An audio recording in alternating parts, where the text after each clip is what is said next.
ఈ ప్యాంట్ లాస్ట్లో కొంచెం చిరుగుంది. సరే నేను కుట్లు వేసేస్తానంటే కూడా వినకుండా దాన్ని కట్ చేసి షార్ట్ లాగా కుట్టేయమని చెప్పారు. సరే అని షార్ట్ లాగా కుట్టేస్తున్నాను.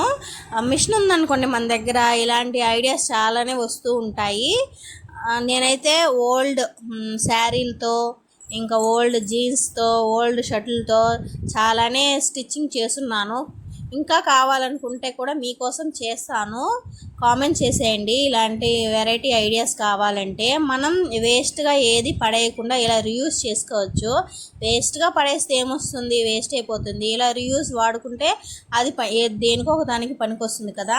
మన పాత షర్ట్లు ఉంటాయి కదా, వాటిని కూడా మనం నీట్గా కట్ చేసి కాలి మ్యాట్లుగా ఉపయోగించుకోవచ్చు. అవి కొన్ని రోజులు ఉపయోగపడతాయి. తర్వాత అవి పోయిన తర్వాత ఎలాగో పడేసుకోవచ్చు. రీయూజ్ అయ్యే వాటిని కంపల్సరీగా రీయూజ్ చేసుకోండి, వేస్ట్ చేయకండి. ప్రతిదీ రీయూజ్ అవుతుంది.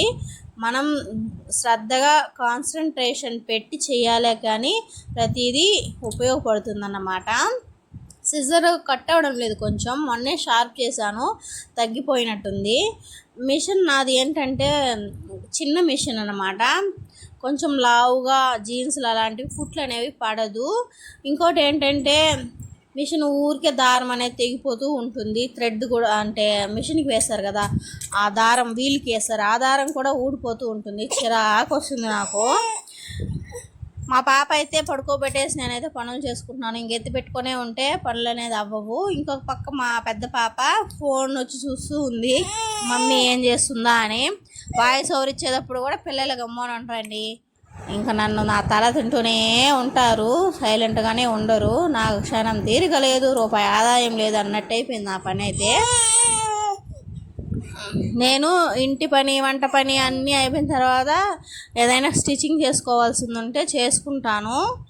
రోజు మైండ్లో ఏదో ఒక థాట్ వస్తుంది, ఇది చేయాలి అది చేయాలి అని ఉంటుంది, కానీ ఏది చేయలేను. ఎందుకంటే పిల్లలు ఉన్నారు. ఇదొకే రీజన్ అన్నమాట. పెద్ద పాపను స్కూల్కి పంపించేస్తే చిన్న పాప ఇంట్లో ఉంటే ఒక్కదానే చూసుకోవచ్చు. చూడండి, ఇప్పుడు కూడా వాయిస్ ఓవర్ ఇస్తుంటే మా చిన్న బాబా ఎలా అరుస్తుందో, తనని పట్టించుకోలేదని ఆ అరుపు అన్నమాట. నేను ఈ వీడియోకి ఇది 6వసారి వాయిస్ ఓవర్ ఇస్తున్నాను. అందుకే అరుపులు వినమన్నా, మెరుపులు కనమన్నా ఇచ్చేద్దామని ఇంకా ఫిక్స్ అయిపోయాను అన్నమాట.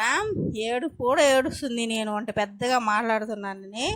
అలా ఉంటుంది పిల్లలతో, మామూలుగా ఉండదు. నాకు పట్టపగలు చుక్కలు చూపిస్తూ ఉంటారు అక్కా చెల్లెలు ఇద్దరు కలుసుకొని. ఆ అమ్మాయి పెద్ద పాపని బాలబడికి పొమ్మంటే పోదు, కుదురుగా ఉండమంటే ఉండదు, నా దగ్గర దెబ్బలు తింటూ ఉంటుందన్నమాట. ఇంకా వాయిస్ ఓవర్ ఇస్తూ కూడా పిల్లల్ని ఆడించాలి, పాడించాలి.